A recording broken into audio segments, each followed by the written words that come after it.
Road खोल दो, are पार जोड़ दो, करगिल रोड खोल दो, आर पार जोड़ दो, कश्मीर का द्वार खोल दो। दोस्तों, ये नारा हमारे पड़ोसी देश पाकिस्तान के गिलगिट बल्तिस्तान में आए दिन गूंज रहा है। आज पाकिस्तान के हालात इतने बुरे हो गए कि पाकिस्तान अधिकृत कश्मीर यानी POK गिलगित बल्तिस्तान के लोगों ने एक बार फिर पाकिस्तान के खिलाफ हल्ला बोल दिया है और स्थानीय लोगों ने भारत के लद्दाख में साथ आने की मांग की है। लोगों का कहना है कि कारगिल की सड़क को खोला जाए और उन्हें लद्दाख में अपने लोगों से मिलने और व्यापार करने दिया जाए। पर अब सवाल ये उठकर आता है कि ऐसा क्या हो गया जो गिलगिट बल्तिस्तान के लोग इतने गुस्से में आ गए? क्यों कर रहे हैं वो भारत से जुड़ने की मांग? आइए जानते हैं आज की इस वीडियो में। पर वीडियो शुरू होने से पहले अगर आप लोग चैनल पर नए हैं या आपने अभी तक चैनल को सब्सक्राइब नहीं किया तो चैनल को सब्सक्राइब करना और बेल आइकन दबाना ना भूलें ताकि हमारे चैनल की कोई भी वीडियो आपसे मिस ना हो जाए। History of Gilgit Baltistan. ये बात तो हम सभी जानते हैं कि गिलगित बल्तिस्तान भारत के जम्मू कश्मीर का अभिन्न हिस्सा है, लेकिन दुख की बात यह है कि ये आजादी के बाद से पाकिस्तान के कब्जे में है। ये एरिया नेग्लेक्टेड, अलग थलग और ऑलमोस्ट अनडेवलप्ड है। पाकिस्तानी संविधान में भी इस हिस्से को राज्य के तौर पर मान्यता नहीं दी गई है। इतना ही नहीं, पाकिस्तान अधिकृत कश्मीर यानी POK के संविधान में भी इस हिस्से को शामिल नहीं किया गया है।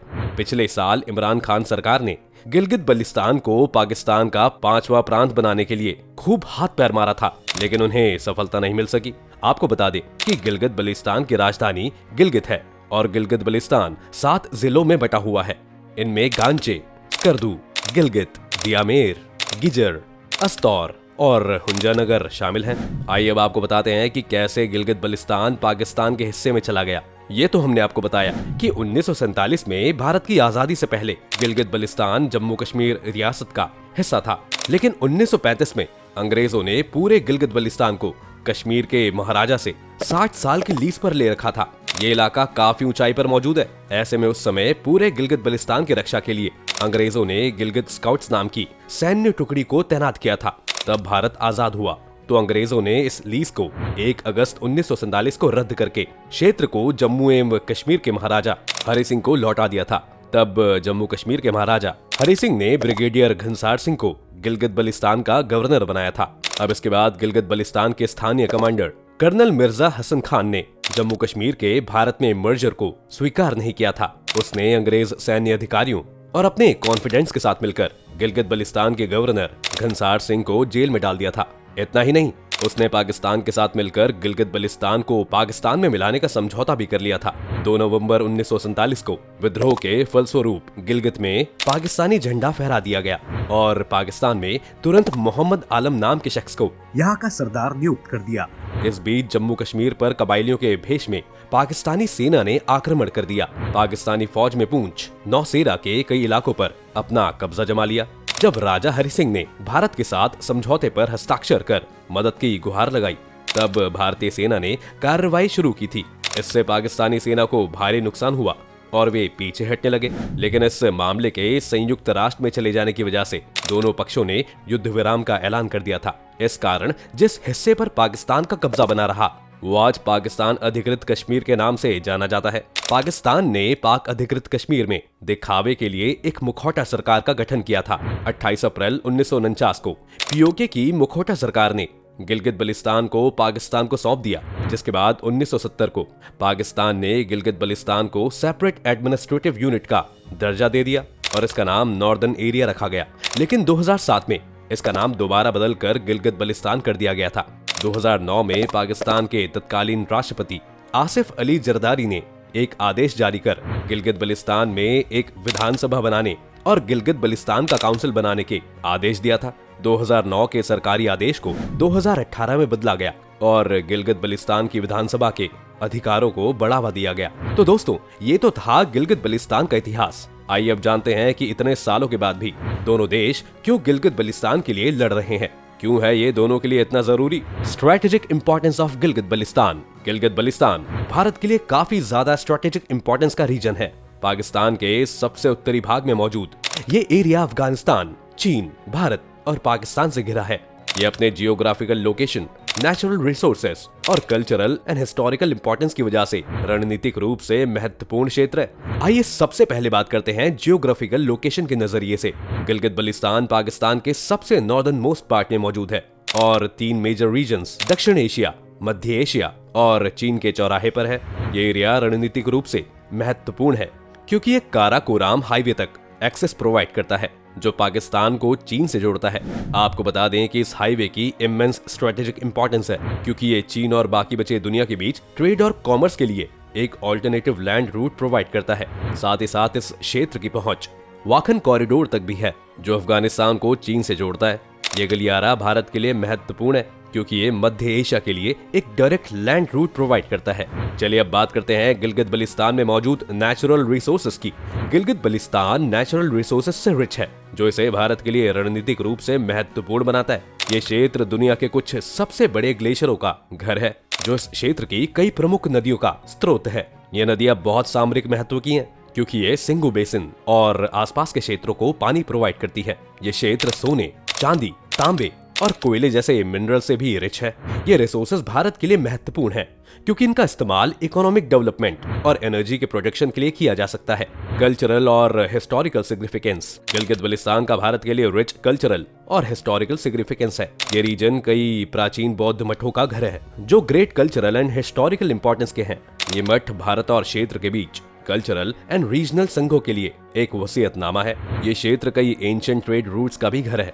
इनका बड़ा ऐतिहासिक महत्व है। इन ट्रेड रूट्स का इस्तेमाल भारत, मध्य एशिया और चीन के बीच ट्रेड एंड कॉमर्स के लिए किया जाता था। Security concerns. गिलगित बल्तिस्तान अपनी जियोग्राफिकल लोकेशन और नेचुरल रिसोर्सेज के कारण भारत के लिए रणनीतिक रूप से महत्वपूर्ण है। हालांकि ये क्षेत्र भारत के लिए एक सुरक्षा खतरा भी है। ये क्षेत्र कई आतंकवादी समूह का घर भी है जो भारत पर हमला शुरू करने की क्षमता रखते हैं।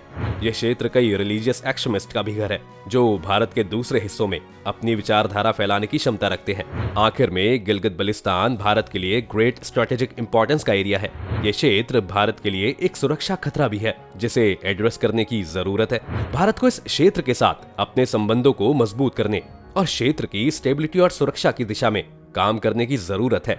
ये क्षेत्र के साथ ट्रेड एंड कॉमर्स को बढ़ाकर सांस्कृतिक और धार्मिक संबंधों को बढ़ावा देकर और क्षेत्र के इकोनॉमिक डेवलपमेंट की दिशा में काम करके प्राप्त किया जा सकता है। क्यों हो रहा है गिलगित बल्तिस्तान में प्रोटेस्ट? भूख और तंगी ने पाकिस्तान को बेहाल कर दिया है। इससे गिलगित और बल्तिस्तान के लोग भी बेहाल हैं। आसमान छूती महंगाई में खाने पीने की चीजों के दामों में मानो आग से लग गई है। आटा 200 रुपए प्रति किलो पर पहुंच गया। दाल, सब्जी, तेल, चीनी जैसे रोजमर्रा की जरूरत वाले वस्तुओं के दाम भी सारे रिकॉर्ड तोड़कर बाहर पहुंच चुके हैं। लिहाजा पाकिस्तान में 2 वक्त की रोटी लोगों को नसीब नहीं हो पा रही है।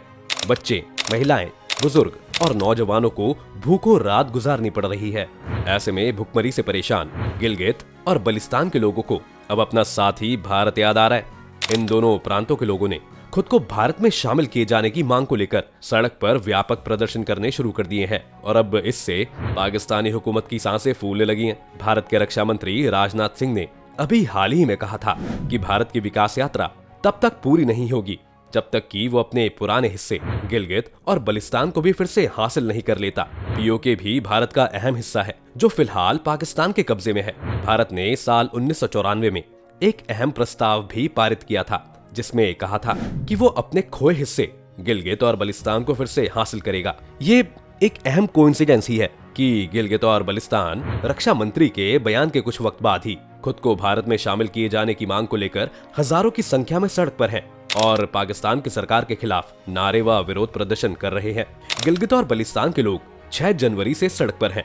आटे की किल्लत और खाने पीने की वस्तुओं के आसमान में पहुंचे दामों के खिलाफ लोगों का गुस्सा फूट रहा है। गिलगित बल्तिस्तान के अलावा विवादित कश्मीर क्षेत्र में पाकिस्तान द्वारा प्रशासित क्षेत्र में भी ये विरोध प्रदर्शन जारी है। नागरिकों ने लगातार 9वें दिन बिजली की कीमतों में बढ़ोतरी, कर वृद्धि, जमीन पर कब्जा और गेहूं की कमी का जोरदार विरोध किया।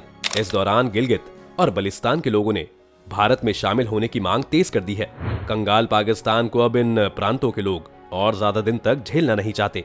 इससे पहले भी कई बार गिलगित और बल्तिस्तान के लोग खुद को भारत में मिलाए जाने की मांग कर चुके हैं। महंगाई और भूख से बेहाल गिलगित बल्तिस्तान और पीओके के लोगों ने पाकिस्तान सरकार पर शोषण का आरोप लगाया है। लोगों का कहना है कि सरकार ने उनकी इकोनॉमिक प्रोग्रेस के लिए कुछ नहीं किया, लिहाजा आज भी वो सभी गरीबी में जिंदगी जी रहे हैं। इन प्रांतों के लोगों का मानना है कि अगर वो भारत में शामिल होते तो शायद उनकी ऐसी दुर्दशा नहीं होती।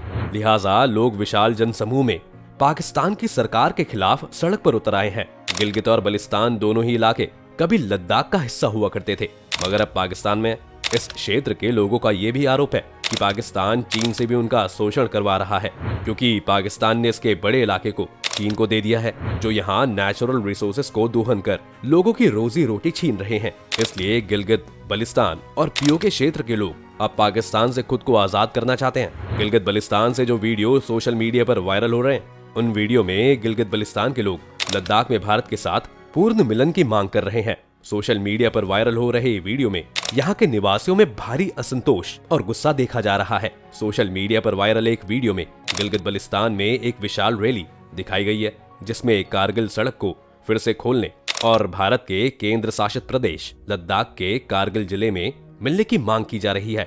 लोगों का कहना है कि वो भारत में मिलना चाहते हैं, क्योंकि पाकिस्तान में उनके साथ भीषण शोषण हुआ जा रहा है। गिलगित क्षेत्र में मीनावर गांव में सेना के जवान स्थानीय लोगों की प्रॉपर्टी गिराने के लिए पहुंचे थे, जिसके बाद स्थानीय लोगों ने सेना के खिलाफ जमकर नारेबाजी की और लोगों का आरोप है कि सेना अवैध कमाई करने के लिए सिस्टमैटिक ढंग से लोगों की जमीन हड़प रही है। सेना का विरोध कर रहे मीनावर गांव के लोगों को आसपास के इलाकों की जनता का समर्थन भी मिल रहा है। कई प्रदर्शनकारियों का कहना है कि भले ही सेना उन्हें गोली मार दे, लेकिन वे उन्हें जमीन पर कब्जा नहीं करने देंगे। पर प्रदर्शनकारियों ने कहा कि ये हमारी पुश्तैनी जमीन है, जिसे हम किसी भी कीमत पर नहीं देंगे। प्रदर्शनकारियों ने बताया कि पाकिस्तानी सेना आती है और हमें पीटती है और वो हमारी जमीन पर कब्जा कर लेती है बिना कोई मुआवजा दिए। हमारी 12,000 कनाल जमीन सेना हड़प चुकी है, अब हम उन्हें 1 इंच भी जमीन नहीं देंगे। पाकिस्तानी सेना जबरदस्ती हमारे घरों और खेतों पर कब्जा कर रही है। अगर कोई अप्रिय घटना होती है तो पाकिस्तानी सेना इसकी जिम्मेदार होगी। इस मुद्दे को सुलझाने के लिए मुख्य सचिव को आना चाहिए, वरना हम इस मामले को पाकिस्तान के प्रधानमंत्री के पास लेके जाएंगे। गिलगित बलिस्तान पर भारत का स्टैंड। गिलगित बलिस्तान को लेकर भारत का रुख साफ है। केंद्रीय गृह मंत्री अमित शाह ने संसद में आधिकारिक बयान दिया है कि गिलगित बलिस्तान के साथ साथ पूरा जम्मू और कश्मीर भारत का हिस्सा है। वहीं जब पाकिस्तान ने गिलगित बलिस्तान समेत पीओके को पाकिस्तान में मिलाने की चाल चली, भारत ने कड़ा ऐतराज जताया था। 11 मार्च 2020 को भारत सरकार ने संसद में कहा था कि पूरे जम्मू कश्मीर और लद्दाख के केंद्र शासित प्रदेश भारत के अभिन्न अंग रहे हैं और रहेंगे। वहीं 27 अक्टूबर 2022 को रक्षा मंत्री राजनाथ सिंह ने भी गिलगित बलिस्तान को लेकर कहा था कि वो हमेशा से भारत की आधिकारिक लाइन है। अब तो भारत ने उत्तर दिशा की ओर चलना प्रारंभ कर दिया है और यात्रा तो तब संपन्न होगी जब हम बाकी बचे हिस्से पाक के कब्जे वाले कश्मीर, गिलगित और बलिस्तान तक पहुंचेंगे। मई 2020 में भी विदेश मंत्रालय ने साफ साफ कहा था कि चूंकि गिलगित बलिस्तान भारत का अभिन्न हिस्सा है, लिहाजा पाकिस्तान इसे फौरन खाली कर दे, उसका यहाँ कब्जा गैर कानूनी है। तब भारतीय विदेश मंत्रालय की ओर से कहा गया था कि हमने पाकिस्तान के एक सीनियर डिप्लोमेट को तलब कर उन्हें अपना पक्ष बता दिया है। वहीं 1 नवंबर 2020 को तत्कालीन पाकिस्तानी पीएम इमरान खान ने इस क्षेत्र को प्रोविजनल प्रोविंशियल स्टेटस देने की घोषणा की थी, लेकिन ये भी हवाई निकला, जिस पर उस समय के विदेश मंत्रालय के प्रवक्ता अनुराग श्रीवास्तव ने कहा था कि पाकिस्तान का ये कदम अवैध कब्जे को छिपाने के लिए है, लेकिन ये छिपाया नहीं जा सकता है। हम पाकिस्तान से उसके अवैध कब्जे वाले सभी इलाकों को तत्काल खाली करने का आह्वान करते हैं। वहीं इस समय जो गिलगित बलिस्तान में प्रदर्शन हो रहे हैं, इस पर भारत सरकार के विदेश मंत्रालय की ओर से कोई बयान नहीं आया है। लेकिन दोस्तों, गौर करने वाली बात तो ये है कि गिलगित बलिस्तान में पाकिस्तान सेना द्वारा जमकर वहां के स्थानीय लोगों का दमन किया जा रहा है।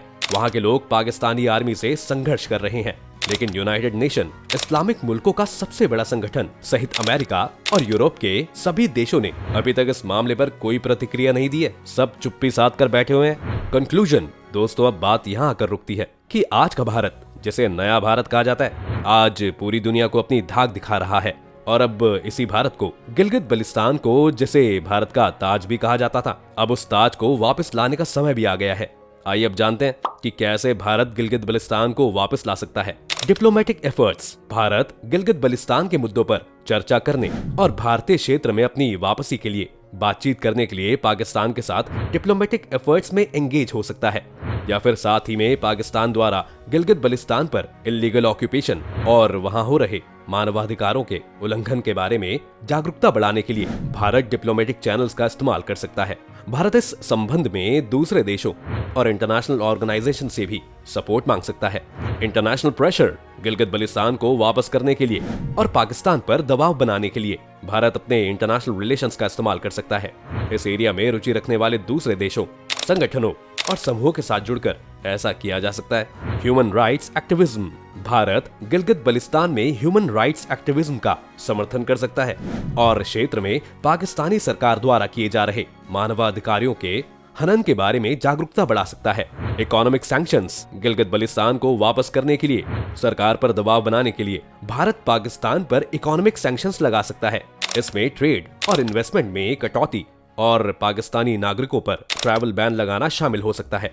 Cultural ties. Bharat cultural exchange programmes को बढ़ावा देकर और क्षेत्र की यूनिक कल्चर और हेरिटेज के प्रिजर्वेशन का समर्थन करके गिलगित बल्तिस्तान के साथ कल्चरल संबंधों को मजबूत कर सकता है।